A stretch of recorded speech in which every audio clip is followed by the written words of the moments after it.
This is the Engaged as Fuck podcast. Our life is dope and we do dope shit. Welcome to the show. This is our podcast song. The Engaged as Fuck podcast. Buckle up, Buttercup. Okay, so like you're all fired up planning this wedding, right? All that Yeah. dreamy I do shit, and then bam. You're like knee deep in seating charts and like losing your mind over flowers. And suddenly it's like all about the tiny details and not about the love. Exactly. And honestly, some of these so-called details can seriously like save your ass. Oh, yeah. I'm talking vendor contracts, people. Yeah.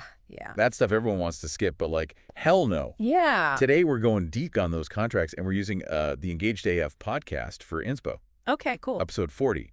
They had some like really good advice on locking down vendors and just making sure everyone's on the same page. Yeah, because contracts are like your wedding insurance policy. Like, think of it as a roadmap for you and your vendors. Oh, It's all right there in black and white. You know what I mean? totally. No one wants a wedding shit show because the photographer like forgot the date, or the DJ shows up with a playlist that's like straight out of the 80s. Oh, my God. Seriously happened to a friend. Oh, no. Total nightmare. Yeah. So contracts are non-negotiable. Like, if there's no contract, there's no accountability, and it's just a recipe for disaster. Oh, true. It protects both sides, you know? You and the vendor. It's all about preventing those nasty surprises later. Okay, so let's break down what needs to be in every single contract. Starting with the basics. What the hell are you paying for? Like, get specific list everything you expect. Yeah, Engaged AF had some really good examples. Like, for photographers, your contract should say exactly how many hours they're shooting, how many edited photos you get back. What about prints or albums? Are those included? You got to think of everything. Yeah. And don't be afraid to get super specific. If you're like, I need those golden hour shots, put it in the contract. Yeah. You want the photographer to capture your grandma, like, busting a move on the dance floor. Write it down. Totally. And it's the same for every other vendor. Right. Like, if you've got a caterer, the contract needs to spell out the entire menu portion sizes, even those, like, cute little napkins you picked out. Yes. Love it. Literally, if it's not in writing, it's like, it never happened. Poof, gone. Okay, next up. The money, honey. Yes. You got to make sure there are no surprises when that final bill shows up. Right, the payment details need to be crystal clear. So what's the total cost? Is everything included, or are there going to be like hidden fees lurking around? And when are the payments due? Most vendors want a deposit to hold the date, but the full balance shouldn't be due like months in advance. And like seriously, if a vendor is demanding full payment up front, Oh, yeah, red flag alert. Run, don't walk to the nearest exit. totally. It's your money. You have the right to protect it. For sure. Paying everything up front means you have zero leverage if something goes wrong. You're basically just handing over all the power and hoping for the best. Not a good look. Nope. Okay, let's talk about cancellations. No one wants to think about it, but like shit happens. Yeah. Plans change sometimes. Weddings get postponed or even like totally canceled. Ugh. Yeah, and that's where the cancellation and refund policy comes in. So the contract Yeah. needs to say how much of your deposit you get back, if any, and how far in advance you had to cancel to avoid getting hit with extra fees. Engaged AF had a good tip on this. Oh, yeah. If a vendor's trying to keep like 50% or more of your money for a cancellation, don't be afraid to push back. Yeah, You can negotiate those terms. Don't let them walk all over you. totally. Especially if the fees seem crazy high, stand up for yourself and what's fair. Okay, now let's get down to timelines and deadlines. This is how we like organize the chaos and make sure everyone's on schedule. Yeah, you need to know when those flower arrangements are arriving, when the photographer's sending over the final photos, all those important dates. Yeah. It should also say when all the vendors are supposed to show up, so there's no last-minute scrambling like, where the hell is everyone? Having a timeline just means fewer surprises on your big day. And trust me, you want to minimize those as much as possible. Yeah, remember that cake debacle I told you about? Oh God, don't remind me. Yeah, timelines are essential. Okay, speaking of things going wrong, let's talk about backup plans. Like, what if your photographer like gets hit by a bus? Yeah. Or the DJ has some family emergency? You need to be strategic and think about those what-if moments. Your contract should say what happens in those situations. Right, so like a photographer might have a clause about a second shooter who can step in if needed. Or if the florist can't get the exact orchids you wanted, the contract should say what alternatives they'll provide.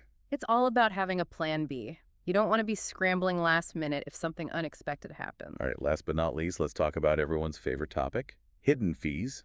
Ugh, I hate those. Seriously, no one likes getting slapped with extra charges. So make sure the contract lists every single potential thing that could add to the final cost. Yeah, like overtime fees for the photographer or DJ travel charges, Yeah. setup fees for lighting or sound equipment, anything that could bump up the price. Basically, if it's not in the contract, it shouldn't be on your final bill. Exactly. Don't let those sneaky vendors try to pull a fast one on you. You got to be vigilant and protect your bank account. Yes. And here's the good news. You don't have to accept every contract as is. You can negotiate. This is your wedding. You have the power to get what you want. Oh, hell yes. Channel your inner badass and make it happen. Most vendors are actually open to tweaking things, especially if you're reasonable and respectful about it. All right. It's like you catch more flies with honey than vinegar. So what are some things you can typically negotiate? Engaged AF had some good examples. Right, yeah. First up, that cancellation policy. If those non-refundable percentages are outrageous, try asking the vendor to lower them. It's worth a shot. You can also try negotiating the payment terms. If a huge upfront payment isn't doable, see if they'll let you do smaller installments. And if there's an extra service you want, like an extra hour of photography coverage, see if they'll throw it in without raising the price. Totally. The worst they can say is no. Okay, time for reality check. As much as we love wedding vendors, there are some shady people out there. Oh, yeah. You got to be ready to spot those red flags before you sign anything. For sure. Engaged AF had a whole segment on this. The biggest one. Mhm.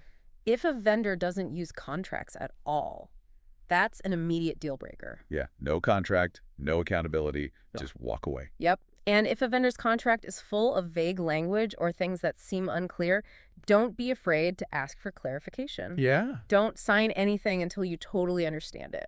Another huge red flag is a vendor who wants non-refundable payments for everything. Deposits are normal, but if the entire payment is non-refundable, hell no. Yeah, that's a bad sign. You could lose a ton of money if something goes wrong.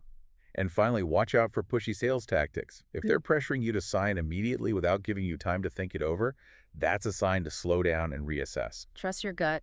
If something feels off, it probably is. Don't let anyone bully you into signing something you're not comfortable with. Okay, before we wrap this part up, let's go over some pro tips to make this whole contract thing less of a headache. Yeah. The biggest one. Read every single word of that contract. Yeah. I know it's boring, but you got to make sure you understand what you're agreeing to. And don't be afraid to ask questions. If there's anything you're not clear on, speak up. Vendors should be happy to clarify. Absolutely. Once you've signed, always keep a copy for your records. You never know when you might need it. True. And this should go without saying, but get everything in writing. Verbal agreements are useless if there's a dispute. If it's not documented, it didn't happen. So what's the big takeaway here? Contracts are your wedding day BFF. They might not be the most exciting part of planning, but they're damn important. Yeah. A well-written contract protects you, makes sure you get what you paid for, and helps avoid those misunderstandings that can turn your dream wedding into a disaster. It's all about clarity, protection, and making sure everyone's on the same page. Let's take a quick pause. When we come back, we'll dive even deeper into some specific contract scenarios and how to handle those tricky situations.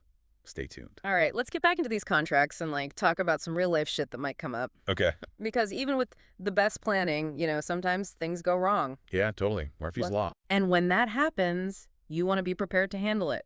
Like a boss. Exactly. Yeah. That's where your contract is like your secret weapon. Okay. I like So that. imagine this, you booked your photographer, everything's cool, and then they're suddenly like, oh yeah, you owe me more money. Like more than you originally agreed on. Ugh, the bait and switch.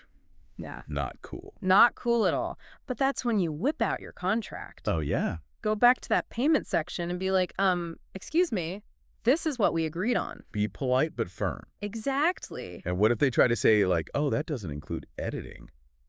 Ugh, so sneaky. Yeah. But you call them out on it.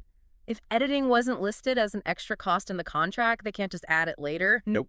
You're not falling for that. Damn right. All right, so what happens if a vendor tries to back out of your wedding completely? Oh, God. Like they double booked or something. Ugh, nightmare. Total nightmare.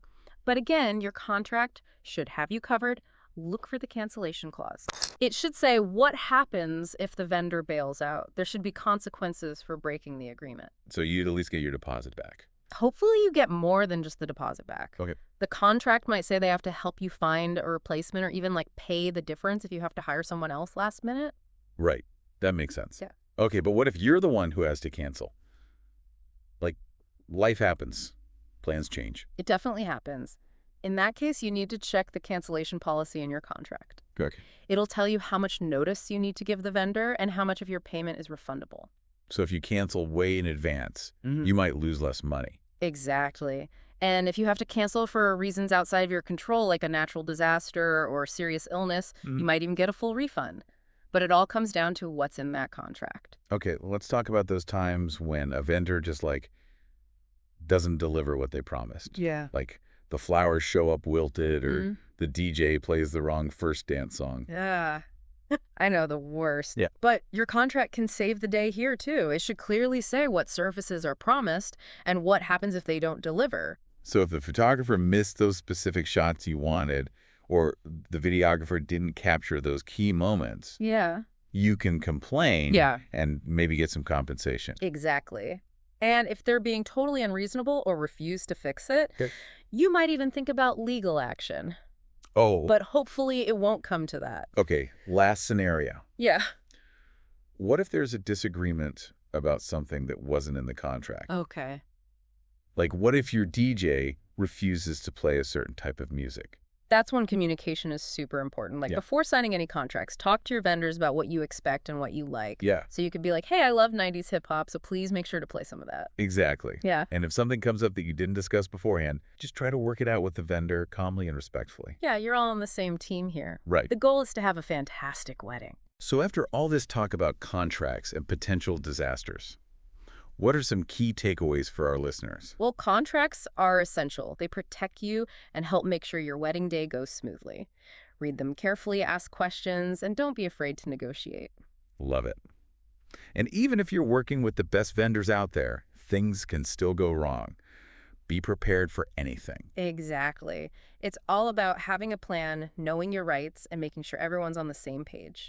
All right, we're back and ready to drop some more knowledge about these wedding contracts before you say I do. Yeah, because contracts might not be the most fun part of planning, Definitely not. but they're seriously important. And we want you to feel totally empowered and ready to handle this stuff. Like the badasses you are. Exactly. Okay, so first things first. Don't be afraid to call in the big guns like legal advice. Ooh, yeah. I know it sounds kind of intimidating and maybe expensive, Yeah. but sometimes you got to bring in a professional. Especially if you're dealing with a contract that's super complicated or if you're just like, what the hell does this even mean? Right. There are lawyers out there who specialize in wedding contracts. Really? Yeah. Yeah. They can make sure everything is legit and that you're protected. That's actually a good idea. Think of it as an investment in peace of mind. Totally. Okay. Next up, liability insurance. Not the most exciting topic, I know, Definitely not. but it's super important. Especially if you're having your wedding at a private venue Okay. or if you're doing anything that could potentially lead to accidents. You don't want to be held responsible if someone trips on the dance floor or gets a little too wild at the open bar. Yeah, that's a good point. Liability insurance covers those unexpected costs and protects you from legal headaches. Okay, good to know. Now let's talk about backups. Yes. And I don't just mean a backup photographer or DJ. Right. I'm talking backup plans for everything. For everything. Rain on your outdoor ceremony, cake takes a tumble, officiant gets lost on the way to the venue. Oh my God. Like, shit happens, right? It totally does. But a solid backup plan keeps you calm and collected when it does. Remember Murphy's Law. Anything that can go wrong will go wrong. Ugh, so true. Be prepared. Okay, that's good advice. Yeah. So it's all about managing expectations and knowing you have a plan B and C, and even D if you need it. Exactly. Okay, final tip, and this might seem obvious, but good communication is key. Oh, for sure. Be upfront and honest with your vendors from the beginning. Talk about your budget, your vision, your expectations. Yeah, the more transparent you are, the better your vendors will understand what you want. Exactly. And don't be afraid to ask questions throughout the process. Yeah. If something's unclear or you have concerns, speak up. This is your wedding. Your day. You have the right to be informed to make sure everything is how you want it. You're in charge here. Don't let anyone make you feel like you can't ask questions or voice your opinions. All right, that wraps up our deep dive into the world of wedding contracts. Woo. Remember, knowledge is power, and now you've got the tools to navigate this stuff like a pro. Yeah, contracts are there to protect you, not to suck the fun out of wedding planning. Take your time, read everything carefully, negotiate like a boss, and get ready to celebrate your love without any unnecessary stress. Love it. And don't forget to check out Engaged AF magazine for more badass wedding advice. Yeah. They're a lifesaver for couples who want to ditch the traditions and plan a wedding that's totally their own. You got this. Now go out there and plan the most epic wedding ever. That was our show. Our life is dope and we do dope The shit. Engaged as Fuck podcast. The song is over. Buckle up, buttercup. Hope you liked it. Hope you liked The Engaged as Fuck podcast.